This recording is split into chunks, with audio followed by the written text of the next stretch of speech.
Hello guys, আসসালামু আলাইকুম। কেমন আছেন আপনারা সবাই? আশা করি ভালো আছেন। তো আজকে চলে আসলাম একটা নতুন ভিডিও নিয়ে, কিন্তু অন্য ভিডিওর থেকে আজকের ভিডিওটা একটু ব্যতিক্রম। আজকে ভিডিওটা আমরা মেসে সাধারণত কীভাবে রান্না করা করে বা আমরা কীভাবে কেটে কী খাই বা কীভাবে আমরা সেগুলো পরিবেশন করি সে বিষয় নিয়ে আজকে ভিডিও। তো মাসের যেহেতু শেষের দিন, সেহেতু আজকে আমরা একটু ভিন্ন ধর্মের আয়োজন করার চেষ্টা করতেছি। আজকের আয়োজন আছে গরুর মাংস, ডিম, দধি, তারপর রাতে আছে মাছ।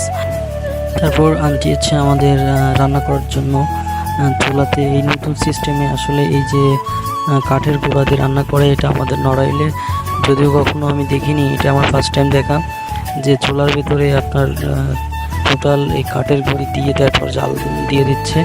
আর এই জালটা যতক্ষণ না নিবে ততক্ষণ এইভাবে জ্বলতে থাকবে।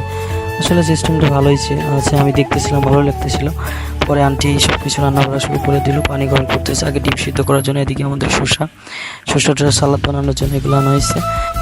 তারপর আন্টি ডিমগুলো গরম পানিতে ছেড়ে দিল। আর আমি দেখতে ভাবলাম যে আমার কিছু কোচিংয়ের কাজ বাকি আছে, আমার কিছু অ্যাসাইনমেন্ট বাকি আছে, আমি সেগুলো কমপ্লিট করতে লাগি। তো আমি সেগুলো নিরিবিলিভাবে কমপ্লিট করতে লাগতেছিলাম। তারপর আবার গোসল করা বাকি ছিল। তো সব মিলিয়ে পড়াগুলো কমপ্লিট করে আমি আবার কিচেনের দিকে গেলাম। ভাবলাম যে কিচেন থেকে ঘুরে আসি, যে কী অবস্থা দেখে আসি। তো সেভাবে দেখলাম যে আন্টি টোটালি মোটামুটিভাবে কাটা সব কিছু কমপ্লিট। তো সুন্দরভাবে সব কিছু চলতেছে। আর এদিকে আন্টি সালাতের জন্য সব কিছু রেডি করে ফেলছে। আর এদিকে দেখি ডিমগুলো হয়ে গেছে। এতক্ষণ সে দেখি যে এত বেশি রোদের তাপ, পা দেওয়া যাচ্ছিল না। পরে পানি নিয়ে সেখানে দিলাম সবাই মিলে। তো তারপর যে দেখি যে মোটামুটি মাংসগুলো সুন্দর করে পিস পিস করে ফেলছে আন্টি। আর এদিকে শসাগুলো এখানে রাখছে। আর এদিকে ভাত রান্নাও কমপ্লিট, ডিম রান্নাও শেষ, শুধু মাংস বাকি আছে। তারপর আমি গোসলে গেছিলাম। গোসল কমপ্লিট করে এসে দেখি যে ম্যাচ ম্যানেজার ও ডাইনিং ম্যানেজার সুন্দরভাবে মিলগুলো গোছাচ্ছে।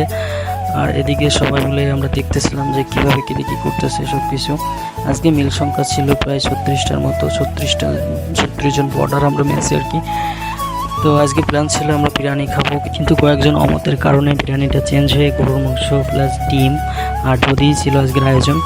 তো সব কিছু দেওয়া কমপ্লিট হওয়ার পরে প্লেটগুলো দিচ্ছিলাম। প্লেটগুলো দেওয়ার পরে ম্যাচ ম্যানেজার সুন্দরভাবে সবগুলো ঢেকে দিচ্ছিল। ঢেকে দেওয়ার পরে আমরা একটু পরেই আর কি এগুলো সবাই দিয়ে দেওয়ার পরে যার যার রুমে নিয়ে যাবে। তো এইভাবেই এসে আমাদের মেসে সবসময় আমাদের খাবারগুলো বন্টন করে থাকি। তারপর আমি আমার খাবার রুমে নিয়ে আমিও খাওয়ার জন্য রেডি হচ্ছিলাম। যাই হোক, ভিডিওটি কেমন হলো অবশ্যই কমেন্টে জানাবেন।